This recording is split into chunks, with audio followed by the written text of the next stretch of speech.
Bonjour. Bonjour. Bonjour à tous les pasteurs qui nous écoutent.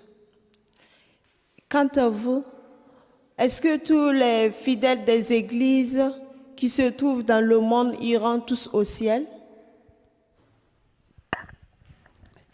Question très intéressante, à savoir effectivement, est-ce que tous les membres des églises vont au ciel? Alors, la réponse est immédiatement non. Non, parce que, pour diverses raisons. Non, parce que, d'abord, tout le monde n'est pas fidèle. Donc, il est évident que ceux qui ne sont pas fidèles n'auront pas accès au ciel. Quel sera leur sort? Ce n'est pas la question de ce jour, donc nous la traiterons ultérieurement lors d'une autre vidéo. Mais qu'il y ait une différence entre ceux qui vont au ciel et ceux qui demeureront sur la terre est un enseignement biblique. Alors c'est vrai qu'il y a des mouvements sectaires qui ont ce genre d'enseignement, mais ce n'est pas parce que des sectes ont ce type d'enseignement que ce n'est pas obligatoirement ou que c'est obligatoirement faux. Aucun mouvement religieux n'enseigne que des choses fausses. Bien au contraire, on enseigne beaucoup de vérités pour vous tromper plus facilement. Alors, y a-t-il une voie vers le ciel et une voie vers la terre? Telle est la question. Le sujet est difficile parce qu'en fait, il y a beaucoup d'aspects à cette question. Toutes choses, nous dit l'apôtre Paul, ont été écrites pour notre instruction. Donc tout ce qui a été écrit dans la Bible a été écrit non pas juste pour nous raconter de belles histoires, mais pour nous instruire de ce que sera le royaume de Dieu. Notamment, la vie du peuple d'Israël, telle qu'elle était à l'époque des rois ou à l'époque des juges, était un exemple de la manière dont Dieu allait diriger, administrer la terre lors de son retour, le retour de Jésus-Christ. Donc le mot est lâché, une administration. Il est évident qu'en Israël, il y avait une administration. Il y avait 12 tribus, dont une était cachée. Elle n'avait pas de territoire à proprement parler, elle n'était pas enregistrée comptablement, il était interdit de compter le nombre, et elle était appelée la tribu cachée. Cette tribu est l'image du peuple qui s'est sanctifié, du peuple chrétien sanctifié, non pas de tous les chrétiens, du peuple chrétien sanctifié. C'est l'image de ces chrétiens qui sont cachés, que les humains ne connaissent pas, mais qui vont être considérés comme saints par Dieu. Un certain nombre dans une église, un certain nombre dans une autre église, au sens humain, d'autres personnes dans d'autres églises, chacun pour sa part, constituant l'Église sainte de Jésus-Christ, la seule Église véritable de notre Seigneur Jésus-Christ. C'est eux qui, nous allons le voir, composent l'administration de Dieu. Eux seuls iront au ciel, les autres vivront sur la terre.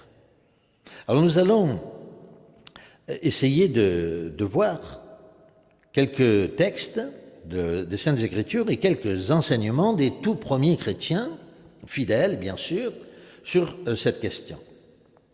Par exemple, dans Matthieu, au chapitre 5, verset 5, je vais vous en faire la lecture dans ma Bible, il est dit, c'est Jésus lui-même qui parle, il dit « Heureux les doux, car ils hériteront le ciel ?» Non, la terre. « Heureux les doux, parce qu'ils hériteront la terre. » Il n'est pas dit heureux les saints, il est dit heureux les doux. Ce n'est pas parce qu'on est doux qu'obligatoirement on va au ciel.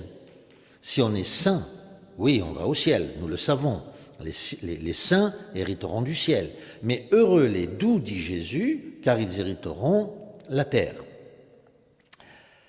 Nous regardons aussi dans Révélation, chapitre 7, verset 9, dans ma traduction, il est dit, c'est l'apôtre Jean qui voit sa vision, et il dit, après cela, je regardais, et voici, il y avait une grande foule que personne ne pouvait compter, de toute nation, de toute tribu, de tout peuple, de toute langue. Ils se tenaient devant le trône et devant l'agneau, revêtus de robes blanches avec des palmes dans leurs mains. Et le chapitre 21 nous dit, « J'entendis du trône une voix forte qui disait, « Voici, la tente de Dieu est avec les hommes. » Non, avec les hommes, hein, c'est-à-dire avec les hommes sur la terre, donc, les saints n'étant plus appelés des hommes. Il habitera avec eux, ils seront son peuple, et Dieu lui-même sera avec eux. Il essuiera toutes larmes de leurs yeux, la mort ne sera plus, il n'y aura plus ni deuil, ni cri, ni douleur, car les choses premières ont disparu. Il s'agit ici de la présence de Dieu parmi les humains sur la terre. Il y a bien un groupe qui va constituer l'administration de Dieu et un autre groupe qui vivra sur la terre sous l'administration de Dieu. J'attire votre attention d'ailleurs sur un autre texte que vous connaissez parfaitement. Ils seront rois et prêtres. Ils seront prêtres de Dieu. Ou d'autres passages, ils seront rois ou prêtres et juges. Il est évident que si ce groupe qui constitue l'administration de Dieu est juge, c'est qu'ils vont juger des personnes. Ils ne jugeront pas les saints, puisque les saints ne sont pas jugés. Ils jugeront donc des personnes qui méritent d'être jugées. S'ils sont rois, ils régneront donc sur quelqu'un, sur un groupe de personnes. S'il y a des rois, il y a donc des administrés. S'ils sont prêtres, c'est qu'ils sont prêtres pour des gens qui ont besoin de passer par une prêtrise. C'est qu'ils seront intercesseurs pour ceux pour lesquels ils seront prêtres. C'est bien ? Dans Luc d'ailleurs, au chapitre 12, verset 32, Jésus dit ceci, « Ne crains pas, petit troupeau, car votre Père a trouvé bon de vous donner le royaume. » Or, nous savons que dans un autre texte, nous pourrions en citer plusieurs, mais par exemple, l'apôtre Jean dit que Christ est mort non seulement pour nos péchés, mais pour les péchés du monde entier. Donc le monde entier ne constitue pas, bien entendu, un petit troupeau, mais une foule innombrable de personnes. Comme nous venons d'ailleurs de le lire, je vis une foule innombrable de personnes. Il y a donc une foule innombrable de personnes venues du monde entier, et il y a un petit troupeau qui constitue, comme nous l'avons dit, cette administration de Dieu. Je voudrais aussi vous donner quelques commentaires issus des premiers chrétiens. Alors par exemple, Origène, dans son homélie sur le Lévitique, écrit ceci dès les tout premiers siècles de notre ère. Il dit « Si tout le monde était saint, si tous étaient élus, il n'y aurait pas de sort tiré sur les boucs, dont l'un subirait le sort d'être envoyé dans le désert et l'autre celui d'être offert au Seigneur. Mais il y aurait un sort unique, une victime unique pour le seul Seigneur. Mais en fait, dans la foule de ceux qui s'approchent du Seigneur, il y a ceux qui appartiennent au Seigneur, il y en a d'autres qui doivent être envoyés dans le désert. » Premier commentaire, celui d'Origène. Donc tout le monde, nous le comprenons, ne va pas au ciel. Prenons un autre commentaire tiré de Irénée. Irénée qui était avant même Origène, dans le temps, tout près. Il écrit ceci, « Une fois ressuscités, nous serons enlevés au ciel. » C'est la doctrine de l'enlèvement de l'Église, n'est-ce pas ? Connue de tous les chrétiens. Mais il dit, une fois ressuscités, nous serons tous enlevés au ciel, tous ceux d'entre nous, du moins, que le Seigneur aura jugés dignes. Tout le monde, donc, d'après Irénée, ne va pas au ciel.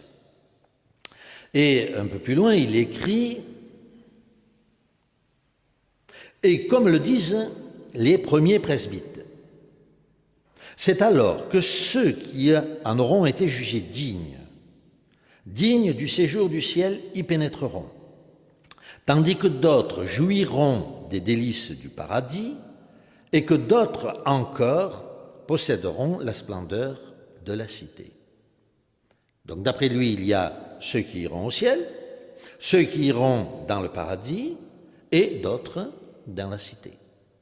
Que signifie très exactement tout cela, il ne nous le dit pas, mais cependant, il nous dit ce qu'il vient d'affirmer, certains iront au ciel et d'autres dans le paradis. Certains au ciel, d'autres sur la terre. Et d'ailleurs, il continue en disant un peu plus loin, « Telle sera la différence d'habitation entre ceux qui auront produit 100 pour un, 60 pour un, 30 pour un, et bien entendu, vous le savez, il base son commentaire sur le texte de Matthieu chapitre 13. Les premiers seront enlevés aux cieux, les seconds séjourneront dans le paradis, et les troisièmes, répète-t-il, dans la cité. C'est la raison pour laquelle le Seigneur dit qu'il y avait de nombreuses demeures dans la cité de mon Père.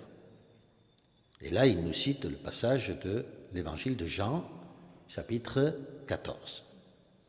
Vous voyez, même les premiers chrétiens nous enseignent qu'il y a des fidèles qui vont au ciel, constituant l'administration de Dieu, et d'autres fidèles qui vivront sur la terre. Un autre passage d'Origène. Les Lévites n'ont reçu d'héritage ni de Moïse ni de Jésus, car le Seigneur Dieu, est-il dit, est leur héritage.